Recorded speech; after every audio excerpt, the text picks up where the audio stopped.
Good morning students. Today we are studying Hindi में आज हम पढ़ेंगे पाठ नंबर 8, रक्षा में हत्या। रक्षा में हत्या यह पाठ में हमें दो भाई बहन की कहानी के बारे में बताया है कि बच्चे का किस तरह भोलापन, अज्ञानता और नई जानकारी पाने के लिए उनकी किस तरह इच्छा रहती है। दूसरों के भलाई के लिए, सहयोग के लिए वो क्या करने जाते हैं, लेकिन वो कुछ गलत ही हो जाता है, उसके वजह से वो पछताते हैं। केशव के घर में छज्जे पर एक कबूतरी के अंडे दिए थे। एक कबूतरी ने अंडे दिए थे।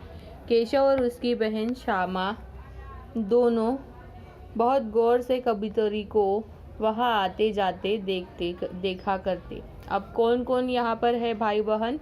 केशव और श्यामा। तो केशव और श्यामा के घर में छज्जा मतलब क्या है? जहाँ पर सामान रखा जाता है, घर का ऐसा कोना। तो और वहाँ पर किसने? कबूतरी ने अंडे दिए थे। तो वो क्या करते थे? दोनों कबूतरी को आते जाते वहाँ पर देखा करते। प्रातःकाल दोनों आंखें मलते छज्जे के सामने पहुँच जाते और कबूतर या कबूतरी दोनों को वहाँ से जाते पाते। तो प्रातःकाल मतलब सुबह सुबह दोनों भी जैसे ही नींद से उठ जाते, वैसे ही वो छज्जे की तरफ जाते और कबूतरी को देखते रहते थे।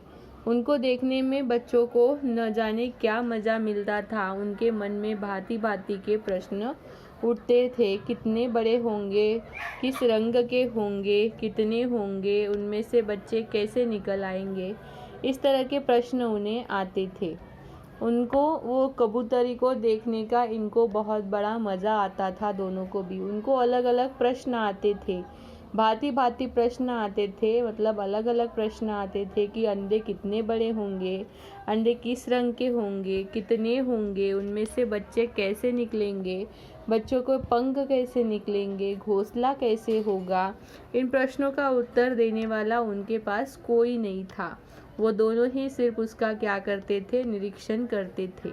अम्मा और बाबूजी तो अपने ही काम से उन्हें फुर्सत न थी, इसलिए वो अम्मा और बाबूजी से भी पूछते न थे। दोनों आपस में ही प्रश्नोत्तर करके अपने मन को संतुष्ट कर लिया करते थे और माँ बाबूजी अपने काम में ही रहते थे, इसलिए वो उनको भी पूछते नहीं थे। दोनों ही एक दूसरे से बातें करके ही खुद को समझा लेते थे। श्यामा कहती है, क्यों भैया, बच्चे निकल कर फुर से उड़ जाएंगे। तभी श्यामा अपने भाई को, केशव को सवाल करती है, भैया बच्चे उसमें से अंडे से निकलेंगे तो जल्दी ही फुर से उड़ जाएंगे।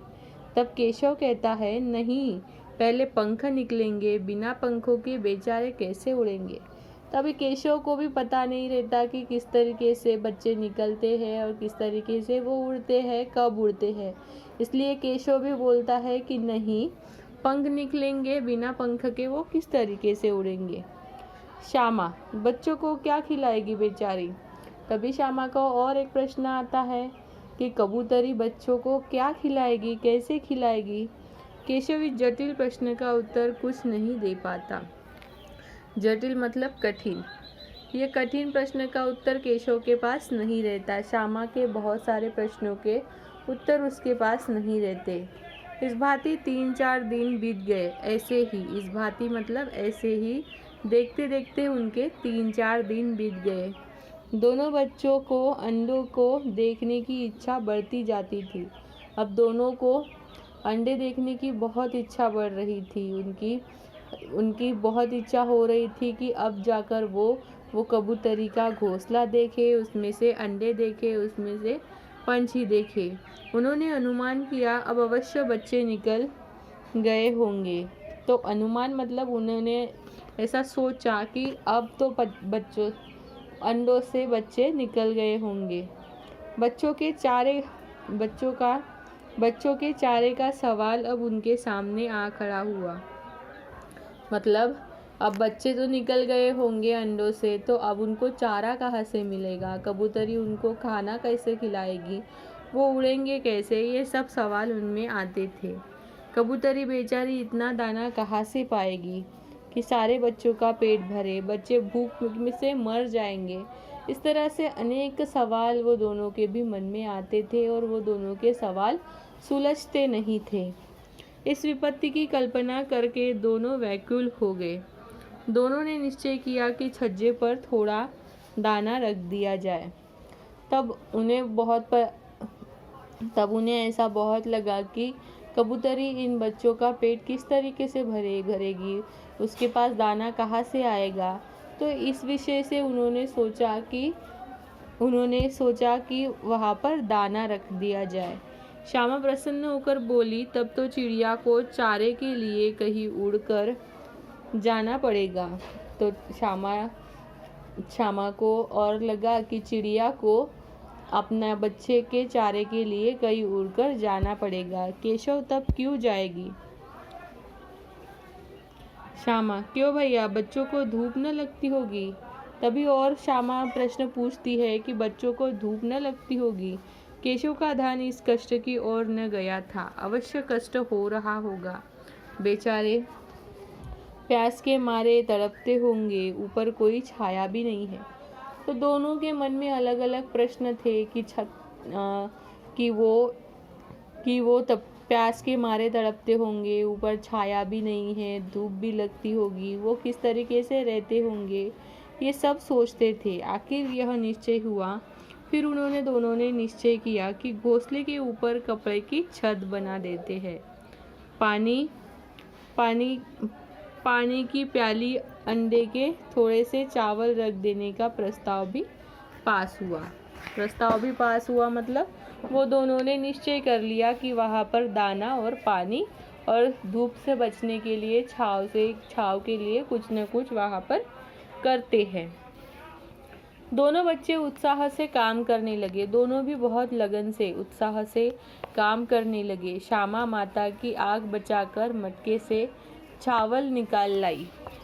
केशव ने पत्थर की प्याली खूब साफ करके उसमें पानी भरा। तो दोनों भी काम पर लग गए। श्यामा ने क्या किया? श्यामा ने मटके से चावल निकाले और केशव ने पत्थर वाली प्याली को धोकर पूरा साफ कर लिया। अब छानने के लिए कपड़ा कहाँ से लाए? फिर ऊपर बिना तिलियों के कपड़ा ठहरेगा और तिलियाँ खड़ी कैसे होगी? फिर अब उनके पास सवाल आ गया कि छानेंगे कैसे और फिर तिलियाँ वहाँ पर खड़ी कैसे रहेगी, उसको हम रखेंगे कैसे? केशव बड़ी देर तक उसी उधेड़बुन मतलब उलझन में वहाँ पर रहा। अंत में उसने यह समस्या भी हल कर ली। वह श्यामा से बोला, जाकर कूड़ा फेंकने वाली टोकरी उठा ला। तभी उसने श्यामा से कहा कि जाओ और कूड़ा जिससे फेंकते हैं वो टोकरी तुम उठा कर लाओ। श्यामा, वह तो बीच में टूटी हुई है, उससे तो धूप न जाएगी। तो वो श्यामा कहती है कि वह तो बीच में से टूटी हुई है, उसमें से धूप न जाएगी। केशव ने झुंझलाकर मतलब हिलाते हुए कहा, तू टोकरी तो ला, मैं उसका सुराख बंद कर देने का कोई उपाय निकाल लूँगा। तभी उसने श्यामा से कहा, तू सिर्फ टोकरी ला, मैं उसका कुछ न कुछ इलाज करके उसका इस्तेमाल कर लूँगा। श्यामा दौड़कर टोकरी उठा लाई। तभी श्यामा गई और कचरा उठाने वाली वो टोकरी लेकर आई। केशव ने उसके सुराख में थोड़ा सा कागज ठूस लिया और तब टोकरी को एक टहनी से टिकाकर बोला। क्या बोला? देख, ऐसे ही घोंसले पर इसकी आड़ कर दूंगा, तब कैसे धूप जाएगी। तो उन्होंने क्या किया? टहनी लाई। टहनी से टिकाकर वो बोला कि वो घोंसले को इसी तरीके से आड़ कर देगा ताकि वहाँ पर धूप न जाए। श्यामा ने मन में सोचा, भैया कितने चतुर है। तभी श्यामा ने सोचा कि भैया ने इतनी अच्छी तरकीब लगाई, भैया कितने चतुर है। गर्मी के दिन थे, बाबूजी दफ्तर गए हुए थे। माता दोनों बच्चों को कमरे में सुलाकर खुद भी सो गई थी, पर बच्चों की आंखों में आज नींद कहाँ। तो वो गर्मी के दिन थे और घर में बाबूजी घर में दफ्तर गए थे। और माँ ने दोनों बच्चों को सुलाया, लेकिन वो दोनों बच्चे सोए नहीं थे। उनके आँखों में कहीं पे भी नींद नहीं थी। वो दोनों उसी बात के बारे में सोच रहे थे। दोनों दम साधे आंखें बंद किए मौके का इंतज़ार कर रहे थे। जो ही मालूम हुआ कि अम्मा जी अच्छी तरह सो गई, दोनों चुपके से उठे।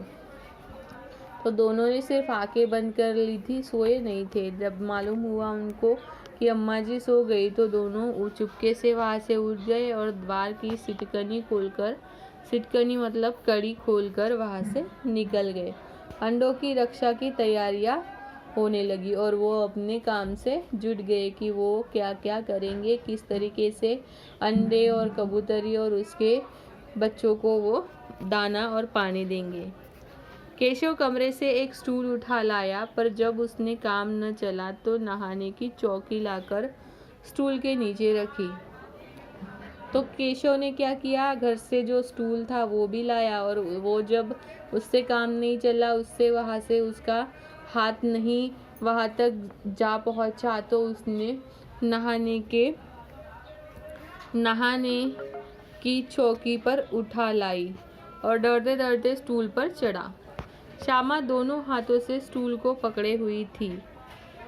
चारों पाए बराबर न थे, तो श्यामा क्या कर रही थी, दोनों हाथों से वो स्टूल को पकड़े हुई थी, लेकिन उसके स्टूल के चारों पैर बराबर नहीं थे। जरा सा दबाव इधर उधर हो गया तो वो हिल जाता था। उस समय केशव को कितना संयम करना पड़ता था, ये उसका दिल ही जाने। तभी वहाँ किस तरीके से केशव वहाँ पर खड़ा है, वो कैसे वो वहाँ पर उस टेबल को संभालते हुए खड़ा है, ये उसका ही उसको पता था।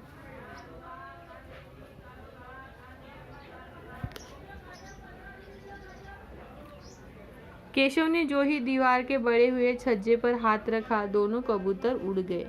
केशव ने देखा कि छज्जे पर थोड़े से तिनके बिछे हुए हैं, उस पर अंडे पड़े हुए हैं, जैसे घोंसले पर पेड़ों देखते हैं, ऐसा कोई घोंसला नहीं था। तभी केशव ने दीवार की तरफ देखा तो उसे ऐसा कोई भी घोंसला नहीं देखा। वहाँ पर कुछ अंडे पड़े हुए थे, तिनके बिछे हुए थे और उस पर अंडे पड़े हुए थे। तो अभी श्यामा ने पूछा, कितने बच्चे हैं भैया? श्यामा ने क्या पूछा, उसे बहुत उत्सुकता हो रही थी कि ऊपर क्या होगा, तो उसने पूछा कि कितने बच्चे हैं भैया? तभी केशव ने कहा, 3 अंडे हैं, अभी बच्चे नहीं निकले। ज़रा मुझे दिखा दो भैया, कितने बड़े हैं? दिखा दूँ? पहले ज़रा चिथड़े ले आ नीचे बिछा दूँ, बेचारे अंडे के तिनकों पर पड़े हुए हैं।